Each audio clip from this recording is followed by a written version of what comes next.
Doy gracias al Señor, hermanos y hermanas, en este día miércoles, ¿no?, de 2020. Estamos en la fecha 7 de abril, y damos gracias al Señor porque podemos estar juntos una vez más. Saludo a todos los hermanos, por supuesto. A cada uno les abrazo en el amor del Señor, esperando que hayan amanecido con salud. Estemos orando por la hermana Felisa, que está un poquito engripada, mi cuñada, y también por la hermana Rosemary, la esposa del hermano Juan. Estemos orando también, y también por el hermano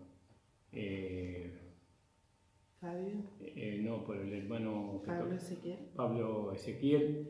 Estaremos orando por su familia también, hermanos, y por todos, los unos por los otros, como dice la Escritura. Vamos a hacer una oración, hermanos, y vamos a comenzar vamos a proseguir con este estudio del libro Apocalipsis. Padre Santo, estamos delante de tu presencia. Señor, nos levantamos hoy agradeciéndote, Señor, este día nuevo de vida que tú nos has dado, pero sobre todo te agradecemos por la salud, Señor, de nuestro cuerpo físico. Gracias te damos, Señor, porque podemos estar confiados, Señor, que ningún mal llega a la casa del justo, si tú no lo permites, Señor. Oh, Señor, gracias te damos, Señor, porque sabemos, Señor, que estamos dentro de tu perfecta y agradable voluntad, Señor. Sabemos, Señor, que esta dirección que tú nos has dado, Señor, va a cosechar muchos hermanas y hermanos para la fila de la esposa. Oh, Padre, bendice a cada uno, Señor, en el nombre de Jesús. Bendice grandemente, Señor, la vida mía, la vida de mi esposa. Te pedimos la llenura de tu Espíritu Santo, Señor. Señor, te pedimos tu fuerza, Señor, tu sabiduría para este momento. Señor, que nos guardes como nos estuviste guardando hasta ahora, no solamente a nosotros, a todos los hermanos de la iglesia. Señor, te pedimos por los amigos, por los hermanos de todas las iglesias que escuchan este mensaje. Señor, que tú les ayudes grandemente, Señor, a cada uno, Señor. En el nombre de Jesús te lo pedimos. Amén. Vamos a ir directamente a la palabra del Señor. Vamos a hablar sobre las recompensas. Para eso vamos a ir al capítulo 2:7 del libro de Apocalipsis. Esta recompensa está, creo que, dada a la iglesia de Pérgamo, creo. No, a ver. ¿Capítulo 7? Sí, a la iglesia de Éfeso, ¿no? Esta recompensa está dada a la iglesia de Éfeso, y bueno, y cada iglesia tiene su recompensa, ¿no? Va a ser recompensada conforme haya sido el trabajo, el labor que haya hecho. Apocalipsis 2:7 más. 2:7. El que tiene oído, oiga lo que el Espíritu dice a las iglesias. Al que venciere, le daré a comer del árbol de la vida, el cual está en medio del paraíso de Dios. ¿Vio? Esta es la recompensa, o esta recompensa era para los vencedores totales. Ese de comer del árbol de la vida, ese siempre fue el deseo, fue el propósito de Dios para el hombre en su totalidad. Dios siempre quiso que el hombre comiera de ese árbol de la vida, allá en el Edén. ¿Se acuerdan? Cuando Dios lo puso al hombre en un jardín. Entonces, y en medio del jardín estaba el árbol de la vida. Y Dios le dio el privilegio al hombre de comer de ese árbol que había en medio del huerto, ahí en segunda de Génesis, en el capítulo 2 de Génesis, en el versículo 16. Dios le dio ese privilegio al hombre. Dios quería que el hombre comiera de ese árbol siempre, que él viviera por medio de ese alimento que ese árbol le daba. 2:16. Sí, amor. Y mandó Jehová Dios al hombre, diciendo: de todo árbol del huerto podrás comer, Mas del árbol de la ciencia del bien y del mal no comerás, porque el día que de él comieres ciertamente morirás. Claro, y ahí en el 3:22 de Génesis, 3:22. Y dijo Jehová Dios, he aquí el hombre es como uno de nosotros, sabiendo el bien y el mal. Ahora pues, que no alargue su mano y tome también del árbol de la vida, y coma y viva para siempre. Claro, porque el hombre había obtenido por medio de su caída una naturaleza malvada, ¿no? una naturaleza pecaminosa, carnal. Entonces Dios no podía permitir que el hombre comiera del árbol de la vida y viviera para siempre. Entonces lo sacó del huerto. Fíjese, ¿no? Como el hombre perdió esa recompensa que Dios le había dado, o no era una recompensa, era un regalo, no era algo porque se recompensa aquel que de alguna manera alcanza algún mérito. No, pero acá en este caso el hombre tenía el privilegio gratuito de comer del árbol de la vida para siempre y vivir para siempre. Pero no, el hombre cayó en desobediencia, como hemos visto, conociendo el bien y el mal, pero no solamente porque conocía el bien y el mal, sino porque él tenía una naturaleza pecaminosa. Ahora, Dios también conoce el bien y el mal, ¿no? Pero él no tiene una naturaleza pecaminosa para destruir su propia creación, sino que él tiene una naturaleza pura, una naturaleza santa, inmaculada, y en él no hay la intención de destruir lo que él creó, ¿no? Pero al mezclarse el hombre con el mal, entonces ya eso es dañino para Dios, para su creación, y entonces Dios lo destruyó, ¿no? En la persona de su Hijo Jesucristo en la cruz del Calvario. Gloria al nombre del Señor. Entonces vemos que si bien el hombre fue castigado ahí o el hombre que pecó allá en el Edén fue castigado allí en el Calvario, ¿no? Y que el hombre ya se le prohibió comer del árbol de la vida, ¿no? Pero también Jesucristo canceló aquella pérdida, ¿no? Ahora el hombre puede comer nuevamente del árbol de la vida, pero no cualquier hombre. Ahí está la cuestión. No cualquier hombre puede comer del árbol de la vida. Él proveyó para que la nueva creación comiese solamente de este árbol simbólico, porque es algo simbólico, de Génesis. No es un árbol simbólico. Ahora, toda la nueva creación podemos comer de ese árbol, del árbol de la vida, en el sentido simbólico. Pero la realidad que ahora nosotros comemos del árbol de la vida, el cual es nuestro Señor Jesucristo. Por eso Jesucristo decía, yo soy el camino, la verdad y la vida, ¿no? Entonces, y de ahí comemos nosotros, de ahí nos alimentamos. Nosotros no nos alimentamos de una denominación, tampoco de una organización, de un pensamiento humano, de una filosofía humana, ¿no? Nosotros no nos alimentamos de ahí, nosotros nos alimentamos del verdadero árbol de la vida, que es Cristo mismo, que Él es el verdadero árbol de la vida. Ahora cuando ahí en Juan 6, 32 y 33, vamos a ver, cuando Él estuvo acá en la tierra, Él anunció verdaderamente que Él era el pan del cielo. ¿No? Fíjese, Juan 32, 33. ¿De qué capítulo? Juan 6. Juan 6. Alabado sea el Señor. Y esto es maravilloso poder entenderlo esto, ¿no? Qué privilegio, hermano. ¿Vio? Esos son los beneficios de la salvación, de la regeneración. Sí, amor. Y Jesús le dijo, de cierto os digo, no os dio Moisés el pan del cielo, mas mi Padre os da el verdadero pan del cielo, porque el pan de Dios es aquel que descendió del cielo y da vida al mundo. Fíjese, y da vida al mundo entero. Es decir, que el mundo puede comer de ese pan. Sí, amor.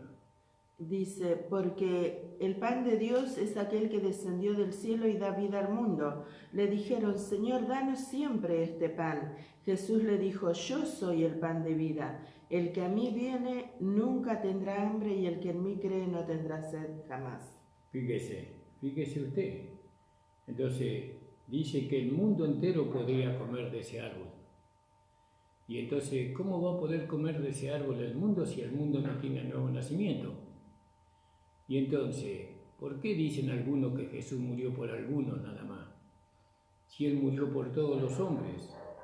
La salvación la pueden alcanzar todos los hombres. La salvación está presentada para todos los hombres. Y si todos los hombres no la pueden alcanzar, solamente los escogidos, entonces ¿por qué está ofrecida para todo el mundo? ¿Y por qué entonces todo el mundo puede comer de este pan? ¿No? Porque nosotros sabemos que de este árbol de la vida solamente pueden comer aquellos que son nacidos de nuevo. Entonces fíjese como dice ahí, ¿no? Y Jesús dijo, de cierto os digo, no os dio Moisés el pan del cielo, mas mi Padre os da el verdadero pan del cielo, porque el pan de Dios es aquel que descendió del cielo y da vida al mundo, fíjese, al mundo. Y le dijeron, danos siempre este pan. Yo soy el pan de vida. ¿No? El que a mí viene, todos pueden venir a Jesús, todo el mundo. Nunca tendrá hambre, y el que en mí cree no tendrá sed jamás. Mas os he dicho que aunque me habéis visto, no creéis. Ahí está. ¿Cuál es el impedimento de comer de ese pan? Es la falta de fe, es no haber creído. Todo lo que el Padre me da vendrá a mí, ¿no? Y el que a mí viene, no lo he hecho afuera, ¿no? El Padre, ¿a quién le dio el Padre? A todo el mundo, especialmente a aquellos que creen, porque he descendido del cielo no para hacer mi voluntad, sino la voluntad del que me envió. Bueno, usted después pueda seguir leyendo, ¿no? Y vemos la recompensa, ¿no?, de acá, de los hermanos de Éfeso, de los vencedores de Éfeso. Ellos podían comer de este pan, de este árbol de la vida, pero también vemos una fila menor de vencedores, tienen la promesa menor de alimentarse de Cristo como el maná, y eso es en el capítulo de Apocalipsis, capítulo 2, 17. Comer del maná es una recompensa menor que reciben los vencedores de Pérgamo. Alabado sea el Señor, porque estamos en el capítulo 2, 17. El que tiene oído oiga lo que el Espíritu dice a las iglesias. Al que venciere daré a comer del maná escondido, y daré una piedrecita blanca y en la piedrecita escrito un nombre nuevo, el cual ninguno conoce sino aquel que lo recibe. Nosotros sabemos que esta es una recompensa menor para los pergaminitas. Ahora, ¿de dónde salieron los pergaminitas? ¿No? Ellos salieron de la iglesia de Éfeso. Fueron aquellos que no se arrepintieron de Éfeso y ellos formaron la iglesia de Pérgamo. Entonces ellos no fueron vencedores en Pérgamo, en Éfeso, perdón. Por eso ellos van a recibir una recompensa inferior. Ahora, los pergaminitas, la recompensa que ellos van a recibir es,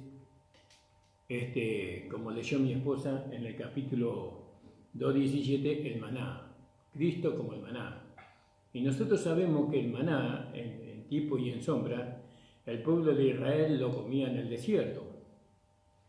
Ellos lo comieron en el desierto, pero después, una vez que ellos cruzaron el Jordán, ellos cambiaron el alimento, el maná, por la espiga tostada. Alabado sea el Señor. Y así es hoy es igual. No es Cristo solamente maná para la mayoría de los creyentes, en vez de ser la espiga tostada, una nueva, eso se encuentra en Josué capítulo 5, versículo 11, ¿no? Jesús es la espiga tostada, porque el maná cesó, dice. Entonces, ¿quién come la espiga? La espiga tostada es un alimento más duradero, es un alimento con mayor, digamos, tiempo de duración. En cambio, el maná duraba solamente para el día nada más, ¿no? Eso habla de la palabra, la semilla del trigo habla de la palabra, del Evangelio de Pablo, que ese Evangelio nos da un alimento que nos puede sostener en esperanza para poder heredar todo lo que Cristo ganó para nosotros. Pero la espiga tostada no, la espiga tostada todavía tiene la esperanza perdón, el maná no, el maná solamente tiene la posibilidad de alcanzar, cruzar el Jordán, cruzar la cruz, ¿no? Para este lado. Bueno, dijimos más, 5, 11. 5:11. Al otro día de la Pascua comieron del fruto de la tierra los panes sin levadura y en el mismo día espigas nuevas tostadas, y el maná cesó el día siguiente desde que comenzaron a comer del fruto de la tierra. Y los hijos de Israel nunca más tuvieron maná, sino que comieron de los frutos de la tierra de Canaán aquel año. Quiere decir que llega una etapa de nuestra vida que nosotros empezamos a comer el maná. El maná es el Cristo o es Jesús, este hombre. Él es el maná que fue enviado del cielo, el verdadero pan del cielo, Él fue. Pero pasado el tiempo, nosotros tenemos que alimentarnos de la espiga tostada, ¿no? Tenemos que dejar a ese Cristo, que es el maná, e ir y alimentarnos del Cristo resucitado, ¿no? De aquel alimento que es más permanente en nosotros. Entonces, ese alimento solamente lo podemos comer o alimentarnos de ese Cristo, que es el árbol de la vida también, ¿no? Por medio de las epístolas del apóstol Pablo, por medio de lo que Cristo mismo le reveló a Pablo para la iglesia.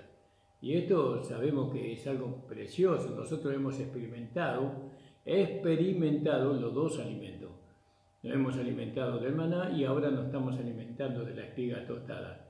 Y si tenemos que elegir, le elegimos la espiga tostada, sin desechar, ¿no? A ese Jesús, ¿no? Que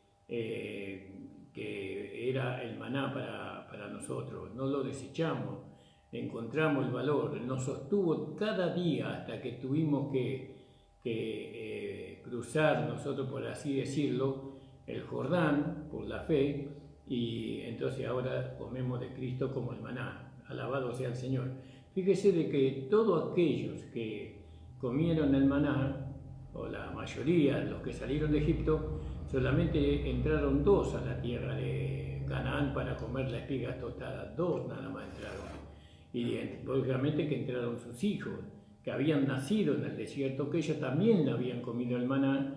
Entonces, pero de aquella generación que salió de Egipto, solamente 2 fueron los que participaron de ese alimento. El maná no es una recompensa para el vencedor total, digamos, ¿no? Para la fila de la esposa. Más bien es una promesa, ¿no? De ser sostenido por la vida misma que a nosotros nos alimenta, ¿no? A nosotros nos alimenta aquí. Ahora vemos nosotros a los creyentes de Esmirna y a los creyentes de Filadelfia, deben alimentarse de Cristo como el pan vivo, ¿no? Como el pan de vida. Y entonces, por medio de ese alimento, nosotros somos vencedores totales. Qué maravilloso estas cosas que podamos entender, ¿no? Porque una vez que nosotros probamos a Cristo como el árbol de la vida, ¿no? Nosotros ya no pretendemos alimentarnos con el maná. El maná quedó como un testimonio dentro del arca, ¿no? Que estaban en el lugar santísimo. Gloria al nombre del Señor. Y nosotros vemos que hay grados de vencedores y también habrá así grados de recompensa. No todos los vencedores en cada fila van a recibir la misma recompensa, como estamos viendo. Miremos un poquito a Esmirna y Filadelfia, que son la iglesia de los vencedores, ¿no? Son un grupo de hermanos y hermanas victoriosos, ¿no? De aquí que su recompensa tenemos que estudiarlas juntas, tenemos que verlas juntas a estas dos iglesias, pues que la una recibe la misma recompensa que la otra, ¿no? Esmirna, ¿no? Hay dos promesas a los vencedores de Esmirna, ¿no? Primeramente aguarda una corona, en el capítulo 2:10. Primero ellos tienen una corona. No temas en nada lo que vas a padecer.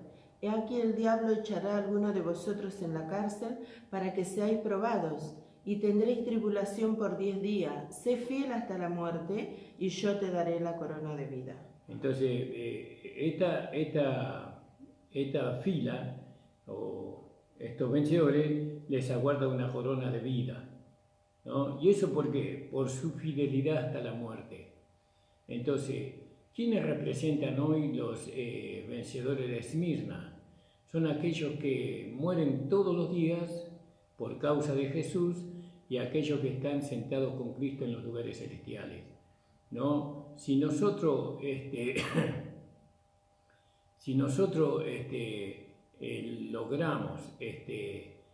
no logramos alcanzar la venida del Señor o el día del Señor, entonces morimos como vencedores en Esmirna, ¿no? Y a nosotros se nos está prometido una corona, ¿no? Alabado sea el Señor. Y esto es maravilloso. Con esa corona nosotros vamos a reinar como la esposa juntamente con Cristo. Entonces es por la fidelidad a la palabra del Señor, por la fidelidad a la buena voluntad, agradable voluntad y perfecta voluntad de Dios. Entonces eso tiene recompensa, hermano, ¿no? Y tal vez tengamos que pasar por la muerte a causa del nombre de Jesús, como pasan muchos hermanos, pero ellos serán recompensados con una corona. También los hermanos de Filadelfia, ¿no? Está ofrecido una corona. Ahí en el capítulo 2:11 de Apocalipsis, creo que es el versículo siguiente. ¿En Filadelfia? Sí, de Filadelfia. Filadelfia 3:11. 3:11. En el 11, sí. He aquí, yo vengo pronto. Retén lo que tienes para que ninguno tome tu corona. Ahí la tribulación era continua. Ellos tienen que vencer hoy día pruebas, luchas, ¿no? Todo eso tienen que vencer la iglesia, tiene que vencer todo eso. El martirio era posible, ¿no? Para esa compañía de vencedores, ¿no? Pero estaba preparada una corona. Y la segunda es un poco negativa, porque ahí se encuentra en el 2:11 para la iglesia de Esmirna, creo que es, ¿no? 2:11. El que tiene oído, oiga lo que el Espíritu dice a las iglesias. El que venciere no sufrirá daño de la segunda muerte. Ahí está, no sufrirá daño de la segunda muerte, ¿no? Y esta es una herencia particular de ser vencedores totales, ¿no? Porque nosotros morimos diariamente, todos los días estamos muriendo al yo, a la carne, al mundo, ¿no? A los pensamientos y sentimientos humanos, morimos todos los días. Y entonces vamos a recibir una corona para reinar juntamente con Cristo. Nosotros estamos expuestos a morir todos los días. La muerte es el juicio, la pena por el pecado. Esa es la muerte, eso es. Entonces, la muerte segunda, ahí en el capítulo 20, versículo capítulo 20, versículo 14. En la muerte segunda no sufrirán la muerte segunda, ¿no? Aquellos que alcancen en la primera fila, ¿no? La recompensa de la primera fila. ¿Cuál es la segunda muerte? Y la muerte y el Hades fueron lanzados al lago de fuego. Esta es la muerte segunda. Esta es la muerte segunda, ¿no? Entonces, la muerte segunda es el infierno y el lago de fuego. Y la muerte y el Hades fueron lanzados al lago de fuego. Esta es la muerte segunda. Fíjese, el lago de fuego. El lago de fuego. El lago de fuego es la muerte segunda, ¿no? Y nosotros vamos a ser librados de esa muerte. No sufrirá daño de la segunda muerte. Claro, no sufrirá daño de la segunda muerte, ¿no? Sino que por el contrario nosotros sabemos que dejamos este cuerpo y nos vamos con el Señor en la fila de los vencedores totales. La muerte segunda es el juicio eterno, según Hebreos capítulo 6. No, creo que es 21, creo que es más. Hebreos capítulo 6, es la muerte eterna. La muerte no sufrirán daño de la muerte segunda, dice. Hebreo creo que es capítulo 6, 21. 6 tiene hasta el 20. El 20, bueno, a ver, no. Hebreos 6, 20. ¿Qué dice qué? La eterna perdición, ¿no? Hablando de la segunda muerte, vamos a buscarlo. Hebreos, alabado sea el Señor. Muchas veces cuando estamos dando un estudio, a veces se nos dificulta algún versículo, pero tratamos de tomarnos nuestro tiempo para mostrarlo, porque nosotros queremos siempre hablar por medio de la palabra del Señor. No, porque tenemos que mostrar nosotros lo que hablamos por medio de la palabra, ¿no? Gloria al nombre del Señor. Y si nosotros no mostramos por la palabra lo que nosotros hablamos, entonces es un pensamiento de hombre. Queremos mostrar cada palabra que sale de nuestra boca, queremos demostrarlo por medio de las Escrituras, porque es así como creo yo que debemos de enseñar a los hermanos, ¿no? Gloria al nombre del Señor. Vamos a dejarlo ese versículo por ahora más, lo vamos a buscar después. Y ahí en Tesalonicense, segunda de Tesalonicense 1:9, que es la eterna perdición de la presencia del Señor. Tesalonicense capítulo 1:9. ¿Primera o segunda? Segunda.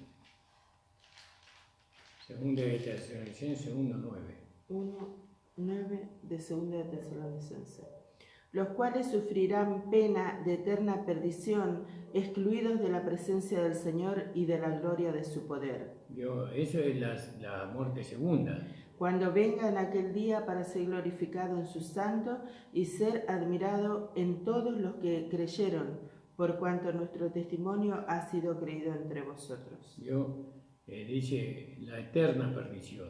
Eso es daño de la segunda muerte. Daño de la segunda muerte es algo terrible, ¿no? No sufrirán daño de la segunda muerte.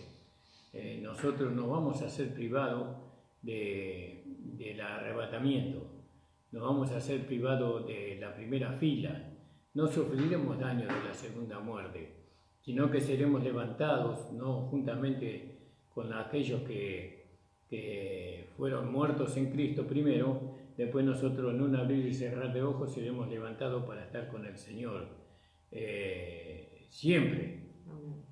Ahora, Cristo, Él venció, Él hizo frente a aquella penalidad por nosotros, porque Él murió al pecado una vez en nuestro lugar, el Señor Jesús.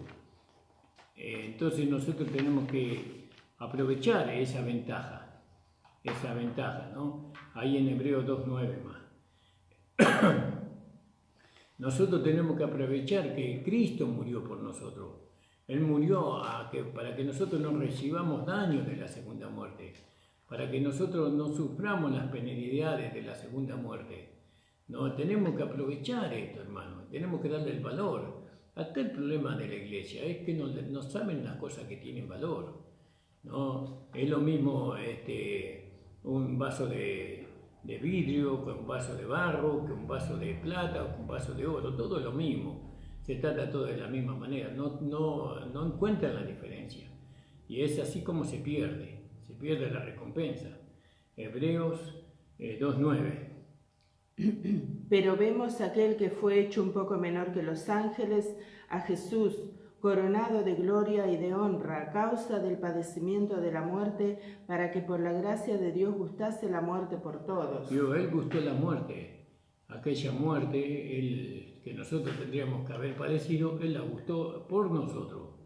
No, aquello fue la primera muerte. Por lo tanto, todos los que somos creyentes en Cristo, nosotros no vamos a morir, sino vamos a dormir, vamos a descansar, como dice en Juan 11:11.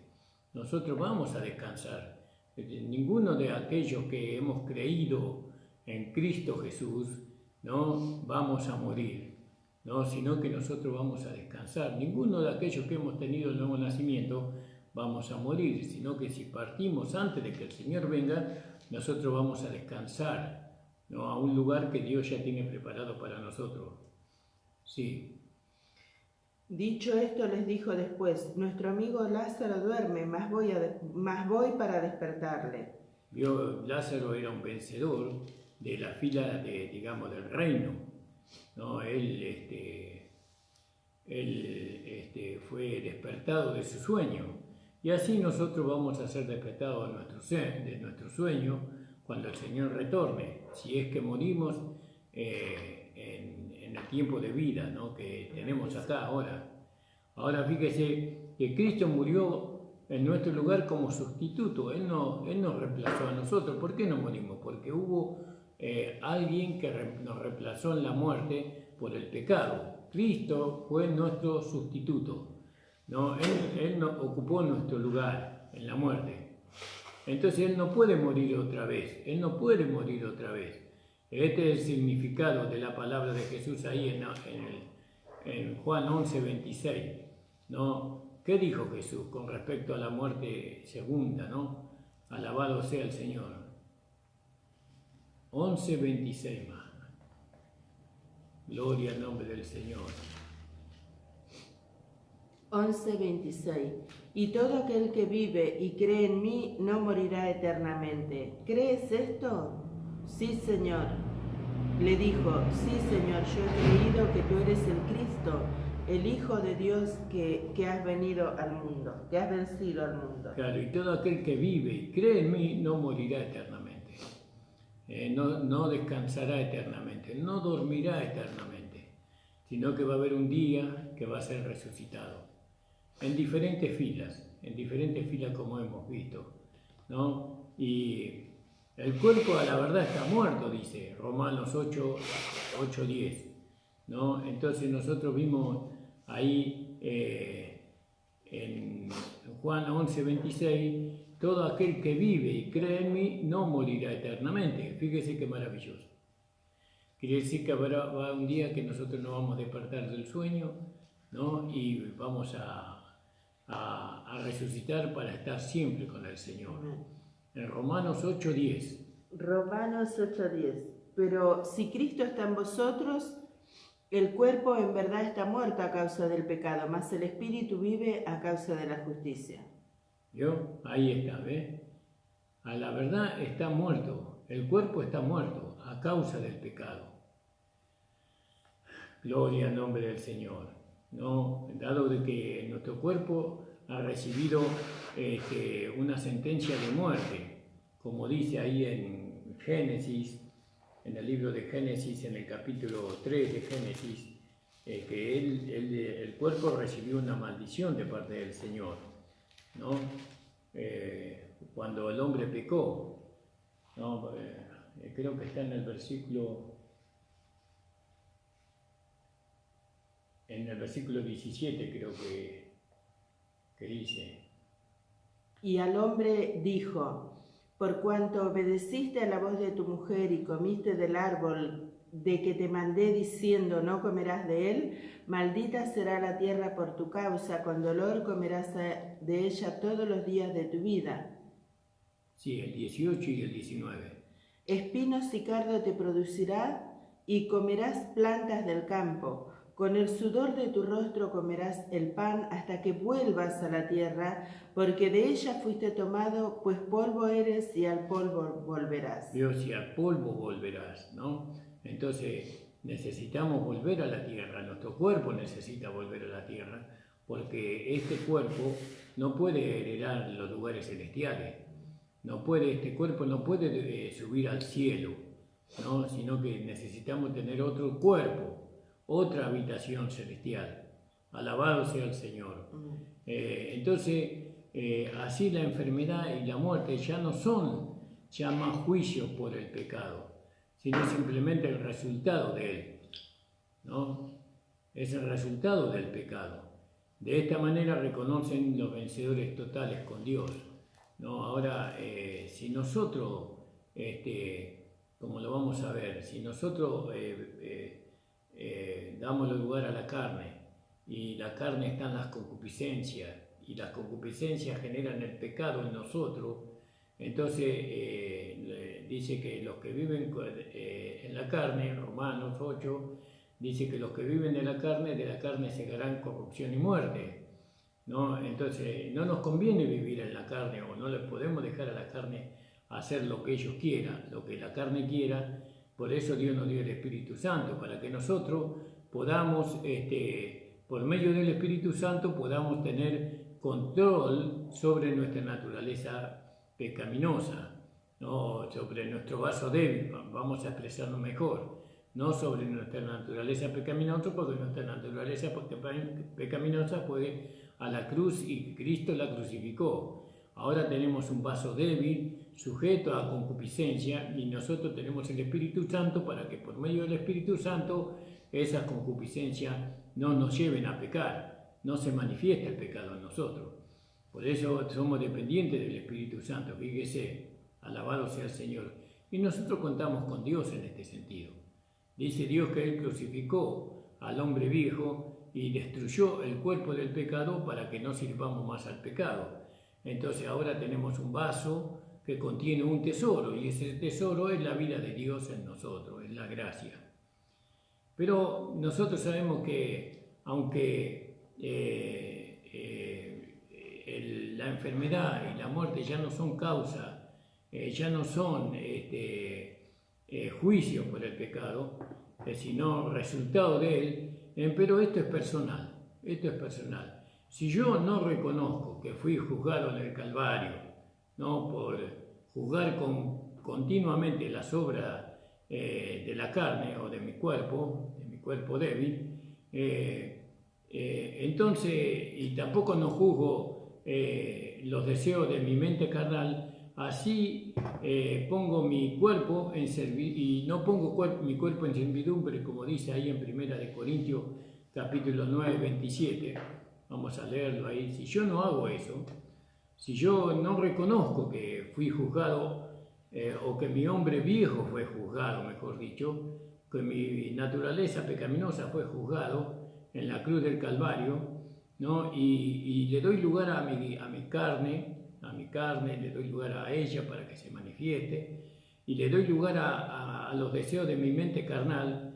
Así si yo no pongo mi cuerpo en servidumbre, como dice ahí en 1 Corintios 9, 27. Del 25 voy a leer. Bueno, más. Todo aquel que lucha, de todo se abstiene. Ellos a la verdad para recibir una corona corruptible, pero nosotros una incorruptible. Así que yo de esta manera corro, no como a la aventura. De esta manera peleo, no como quien golpea el aire, sino que golpeo mi cuerpo y lo pongo en servidumbre, no sea que habiendo sido heraldo para otros, yo mismo venga a ser eliminado. Claro, eliminado de la primera fila. Amén. Eliminado de ser la esposa de Cristo. ¿No? si no ando en el Espíritu, pero ando como los hombres, como cualquier hombre, entonces puede Dios castigarme. Entonces Dios puede permitir la enfermedad en mi cuerpo, ¿no? Puedo llegar a pecar de muerte, como dice en 1 de Juan 5:16. Puedo pecar aún de muerte, fíjese, ¿no? Porque el pecado produce muerte. Si nosotros damos lugar a las concupiscencias, ¿no? Porque en nosotros ya no mora el pecado, en nosotros mora las concupiscencias, y la concupiscencia da luz al pecado, y el pecado da luz a la muerte. Eso lo vamos a ver ahora. ¿Primera de Juan? Sí. ¿Cuánto? 5:16 más.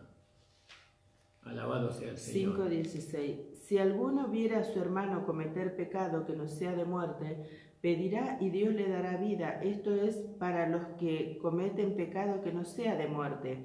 Hay pecado de muerte por el cual yo digo que no, por el cual yo no digo que se pida.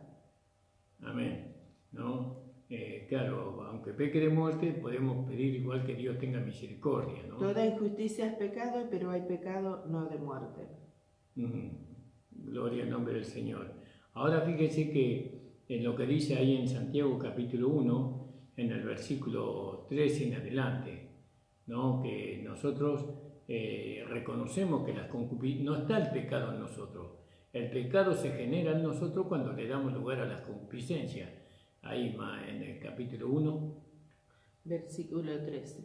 Sí. Cuando alguno es tentado, no diga que es tentado de parte de Dios, porque Dios no puede ser tentado por el mal, ni él tienta a nadie, sino que cada uno es tentado cuando de su propia concupiscencia es atraído y seducido. Entonces la concupiscencia, después que ha concebido, da a luz el pecado, y el pecado, siendo consumado, da a luz la muerte. Amados, hermanos míos, no erréis.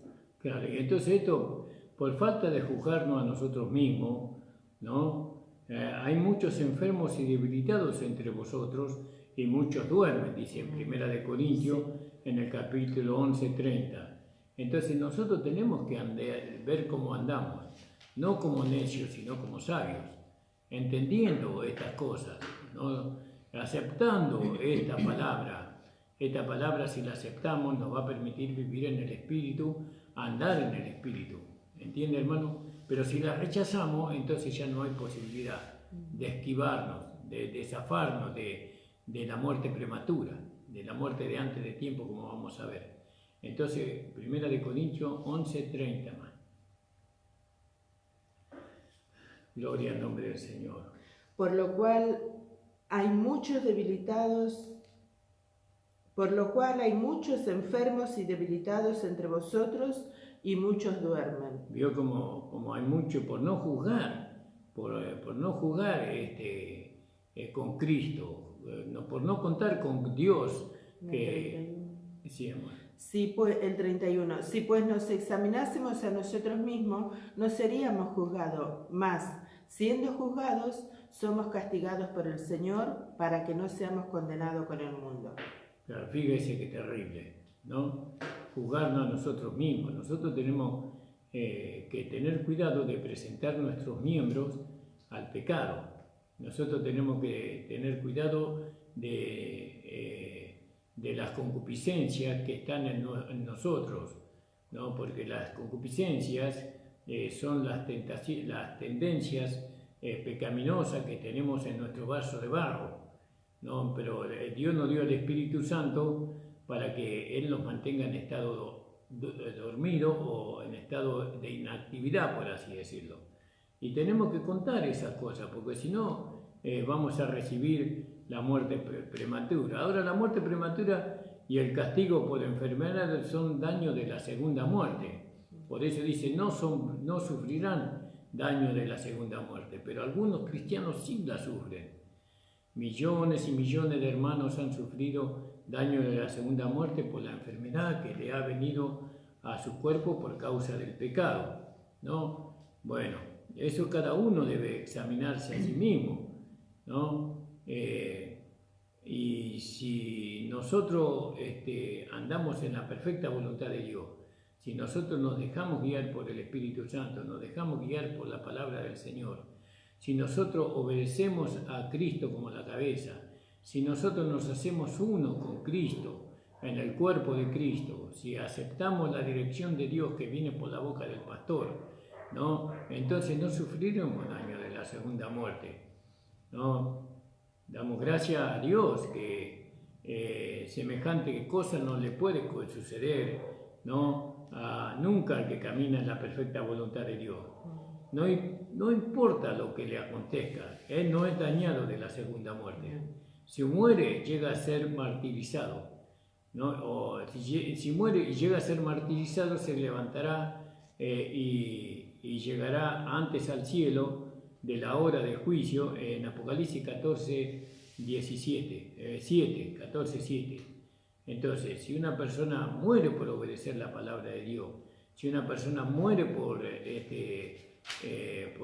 los años, por la vejez que viene a su vida, esa persona nunca sufrirá daño de la segunda muerte, morirá en la fila de Esmirna y será levantado y llevado al cielo antes de la hora del juicio, que dice Apocalipsis 14:7. 14:7.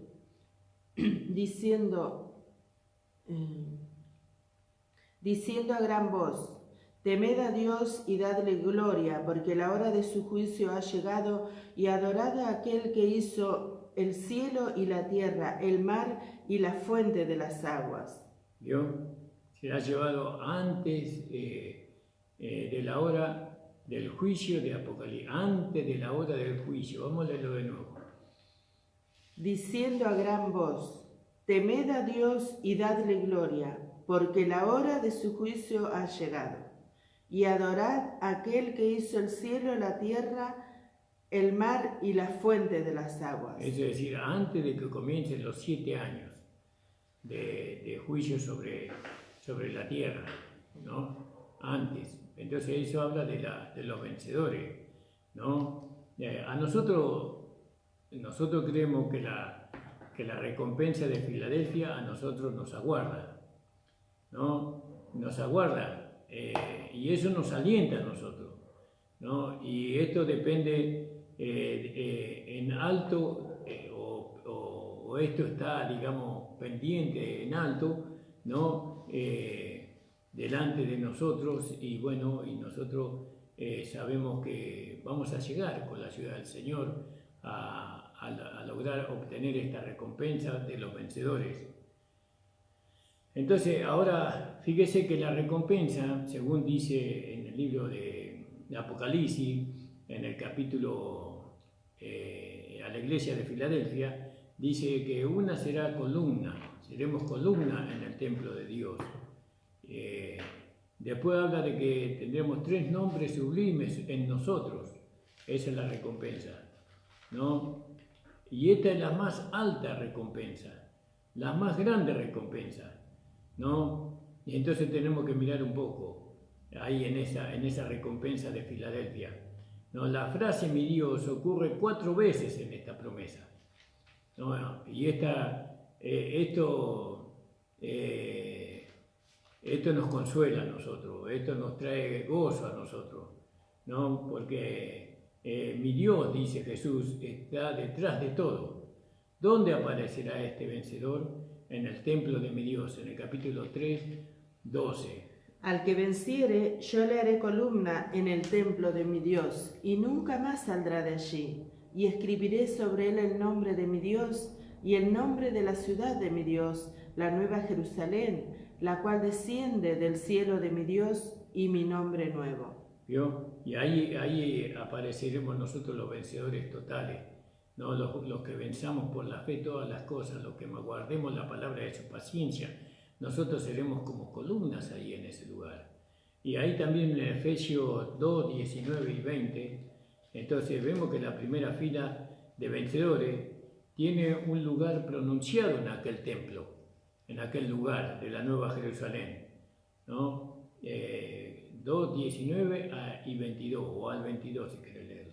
Así que ya no sois extranjeros ni advenedizos, sino conciudadanos de los santos y miembro de la familia de Dios, edificados sobre el fundamento de los apóstoles y profetas, siendo la principal piedra del ángulo Jesucristo mismo, en quien todo el edificio bien coordinado va creciendo para ser un templo santo en el Señor, en quien vosotros también sois juntamente edificados para morada de Dios en espíritu. Fíjese qué maravilloso. Mire, qué maravilloso el lugar que nosotros vamos a ocupar, ¿no? Ahora fíjese, nosotros, los vencedores, estamos destinados para ser columnas en aquel templo.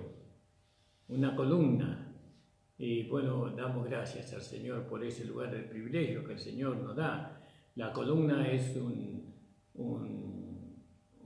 una columna, ¿no?, que sobresale, que usted cuando entra a un edificio que tiene columnas, esas columnas llaman la atención, ¿no?, por su belleza muchas veces, ¿no?, porque ellas soportan todo el edificio, por el lugar donde están puestas. Ellas están a la entrada del templo, ¿no? Ellos van a presenciar todo lo que pase por ahí, ellos lo van a presenciar. Y esto es maravilloso, ¿no? Vamos a ocupar un lugar maravilloso.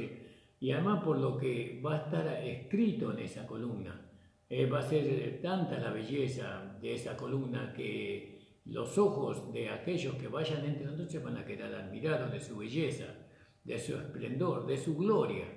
¿Entiende? No es poca cosa. Usted me dice, pero yo prefiero estar adentro. Sí, pero el lugar que a nosotros nos dio es ser columna en el templo del Señor. No somos los soportes que soportan, ¿no?, con fuerza aquel templo. Y bueno, y estamos en un lugar visible. Dios nos pone, nos exhibe a nosotros, ¿no?, los vencedores totales, a la entrada del templo, fíjese, nos exhibe a nosotros. Y en nosotros se va a ver el principio de la gloria que hay detrás de nosotros, ¿no? Porque esto es un hablar, esto está representado en tipo y en figura, pero nosotros también vamos a estar adentro, los vencedores también vamos a estar adentro como la esposa. Esto es un hablar, una representación simbólica de lo que va a ser aquel día. Alabado sea el Señor. Entonces, algunos santos compartirán el brillante honor de una semejante inspirada posición en el final glorioso eterno templo de nuestro Dios. Ahora la pregunta es, ¿lo vamos a alcanzar nosotros? ¿Usted lo va a alcanzar? ¿Va a alcanzar esta posición? Porque tendríamos que ir a Efesios nuevamente, a que me lea mi esposa el 2:19 y 20. Nosotros ahí en Efesios, Pablo ya le está preparando a los hermanos para recibir esta recompensa. La cuestión, nosotros lo alcanzaremos, por la fe lo alcanzamos y por la fe decimos que ya lo alcanzamos a eso. Por eso estamos seguros, confiados de que vamos a estar en aquel día, en el día del Señor, en las bodas del Cordero, y vamos a ocupar un lugar de privilegio. Así que ya no sois extranjeros ni advenedizos, sino conciudadanos de los santos y miembros de la familia de Dios, edificados sobre el fundamento de los apóstoles y profetas, siendo la principal piedra del ángulo Jesucristo mismo. Pero ahí en el 3 de Apocalipsis, en el 3 que leímos 3:12, ¿no? 3, capítulo 12, dice así, el hombre. 3:12. Al que venciere, yo le haré columna en el templo de mi Dios y nunca más saldrá de allí. Y escribiré sobre él el nombre de mi Dios y el nombre de la ciudad de mi Dios, la nueva Jerusalén, la cual desciende del cielo de mi Dios, y mi nombre nuevo. Sí, tenemos un minuto. Entonces dice, nunca más saldrá de allí, nunca más saldrá de ese lugar. Quien quiera que gane aquel lugar, lo tendrá para siempre. Eso lo obtenemos y eso lo ganamos acá. Eso es nosotros, ¿cómo lo ganamos? no por la fe, luchamos por la palabra, no por esta palabra de fe, no luchamos, no negamos el nombre del Señor, no guardamos la palabra de su paciencia para que nadie tome nuestra corona, no, que sea el nombre del Señor alabado. Vamos a seguir en esta noche con esta palabra, el Señor les bendiga, hermanos, y bueno, y estas cosas nos maravillan, a nosotros no pone, usted no sabe cómo se ensancha nuestro corazón cuando hablamos sobre estos temas, porque nos alejan tanto de este mundo. Ahora nosotros estamos mirando todas las cosas desde arriba.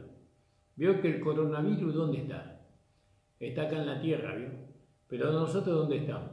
Nosotros estamos con Cristo sentados en los lugares celestiales. ¿Será que el coronavirus está en el cielo? ¿Será que el coronavirus puede destruir los cielos o los habitantes que están en el cielo? No los puede destruir, ¿no? Porque no llega hasta allá, es imposible que llegue hasta allá, ¿no? Entonces, por lo menos hasta donde está el Señor Jesús, ¿no? Entonces, ¿nosotros dónde estamos? Estamos juntamente con Cristo sentados en los lugares celestiales, ¿no? Y como vencedores totales. Damos gracias al Señor. El Señor bendiga en este día su vida y el Señor bendiga su fe. El Señor le lleve a descansar y a confiar en Él plenamente. Padre, te damos las gracias por este momento que hemos dado tu palabra. Gracias te damos, Señor, porque tú nos has ayudado, Señor, al desarrollo de tu palabra. Seas tú bendecido, seas tú alabado y glorificado. Sea tu Hijo Jesucristo reconocido, Señor, y adorado como tú mismo. Señor, bendice a la iglesia toda, Señor, a todos los hermanos en todo lugar, especialmente a aquellos que transmiten esta palabra de gracia. Señor, aquellos que enseñan el Evangelio de Pablo. Señor, ayúdalos, pero no dejes de bendecir a aquellos, Señor, que todavía están en las manos de la religiosidad. Sálvalos de ellos, Señor, en el nombre de Jesús. Amén. Damos gracias, Señor, hermano. Nos vemos en esta noche de 8 a 9 de la noche. Esperamos contar con la presencia de todos ustedes, hermanos. Que ustedes puedan estar presentes en el programa que vamos a hacer. Lo hacemos de todo corazón, hermano, para que ustedes puedan ser enriquecidos. Para que ustedes puedan ser enriquecidos. Señor les bendiga. Nos vemos esta noche, hermano.